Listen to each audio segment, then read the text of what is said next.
Tones Bangla.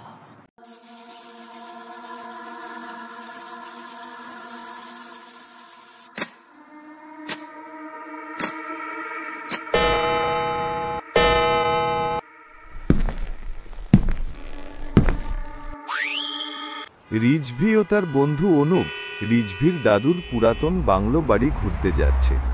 তারা গাড়িতে করে শহর পেরিয়ে রিজভির দাদু বাড়িতে যাচ্ছে।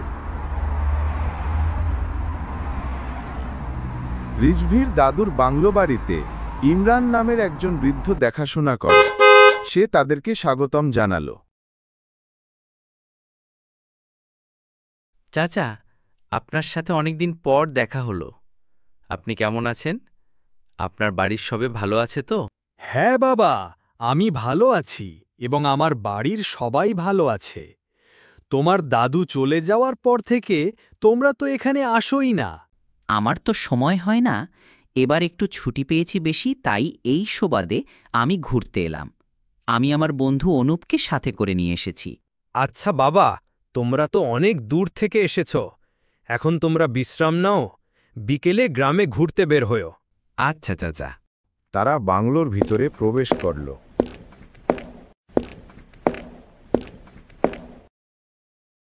তারা বাংলোয় কিছুক্ষণ বিশ্রাম নেওয়ার পর তারপর বিকেলে তারা দুইজন ঘুরতে বের হল। তারা গ্রামের রাস্তায় রাস্তায় হেঁটে বেড়ালো এবং গ্রামের প্রাকৃতিক সৌন্দর্য উপভোগ করল।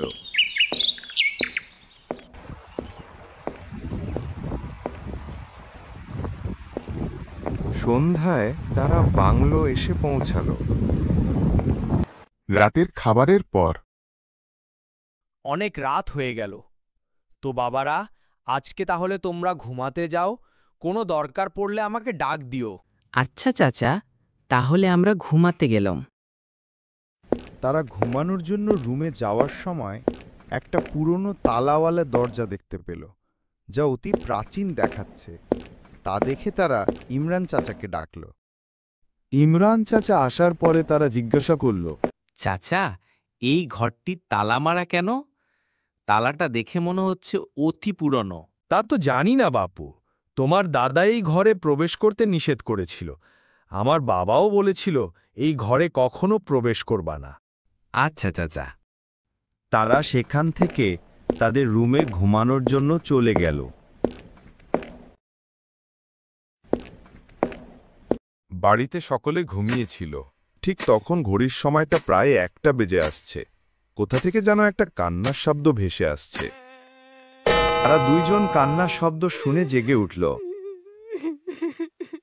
এই কান্নার শব্দ কোথা থেকে ভেসে আসছে?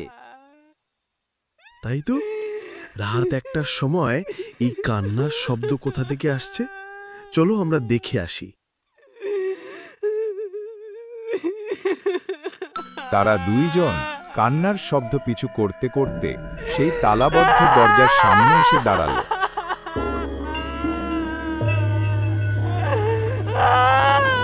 এই রুম থেকেই কান্নার আওয়াজ ভেসে আসছে।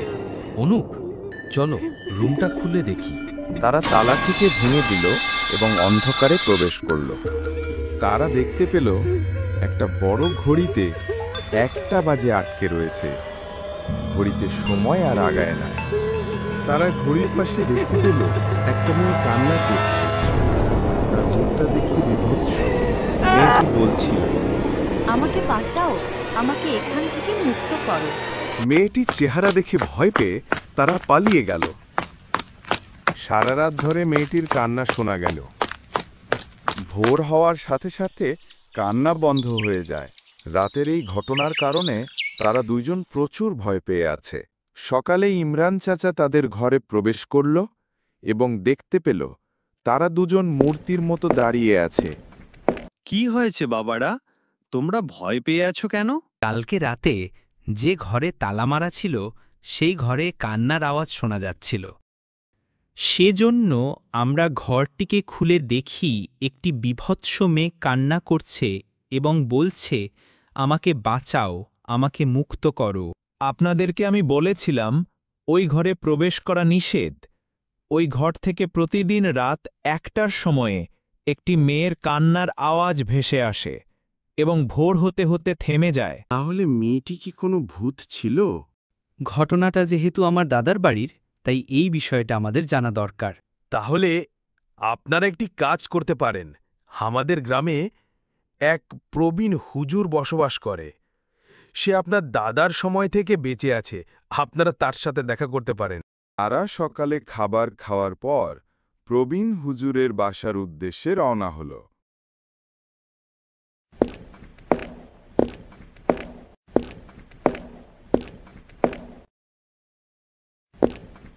হুজুরের বাড়িতে আসার পর আসসালামু আলাইকুম ওরহমতুল্লাহ। ওয়ালাইকুম আসসালাম। আমাকে হয়তো আপনি চিনবেন না, আমার দাদাকে আপনি চিনতে পারেন। আমার দাদার নাম করিম চৌধুরী। ও আচ্ছা, তুমি করিম চৌধুরীর নাতি। বলো, কি বলতে চাও? আমার দাদা বাড়িতে প্রতিদিন রাত 1টার সময় একজন মেয়ের কান্নার আওয়াজ ভেসে আসে। আপনি কি এ সম্পর্কে কিছু জানেন? আজ থেকে প্রায় 100 বছর আগে, যখনই বাড়িটা তোমার দাদার ছিল না, তখনই বাড়িতে এক জমিদার বাস করত এবং সে খুব নিষ্ঠুর ছিল। সেই জমিদার গরিবদের ঋণ দিত এবং অত্যাধিক হারে সুদ গ্রহণ করত। তুই যে আমার কাছে টাকা নিসলি সেটা কোন দিন ফেরত দিবি? আমি আপনার টাকা ফেরত দিয়ে দিয়েছি। টাকা দিসলিস মানে? সেটা তো মূলধন ছিল, সুদের টাকাটা কে দিবে? আমি তো সুদের টাকা দিব না, কারণ সুদ দেওয়া হারাম। আমি তোকে দেখে নিব। একদিন রাতে জমিদার জিসানকে তার বাড়িতে ডাক দিল। টাকা দিবি কি না বল? আমি সুদ দেব না। আজ তো রফা দফা করব। জমিদার জিসানকে খুন করে ফেলল, কিন্তু পাশের গেটে জমিদারের এক কাজের মেয়ে দাঁড়িয়ে থাকে। সে সব কিছু দেখে ফেলেছিল, কিন্তু জমিদার মেয়েটিকে কোনোভাবে দেখে ফেলেছিল। ওই রাতেই 1টার সময় একটি রুমে জমিদার সেই কাজের মেয়েটিকে অন্যায়ভাবে মেরে ফেলে এবং পরবর্তীতে জমিদার রুমটিকে বদ্ধ করে দেয়। তারপর থেকেই প্রতি রাত 1টার সময় ওই রুম থেকে মেয়েটি কান্নার আওয়াজ ভেসে আসে। তাহলে হুজুর, এই সমস্যাটির সমাধান কি? তোমরা ওই ঘরে গিয়ে দেখো কোনো ঘড়ি বা কোনো আসবাবপত্র আছে নাকি। তা ভাঙলে তার মুক্তি হবে। পরবর্তীতে তারা বাড়িতে পৌঁছে যে রুম থেকে কান্নার আওয়াজ ভেসে আসে সেই রুমে থাকা একটি ঘড়ি ভেঙে ফেলল।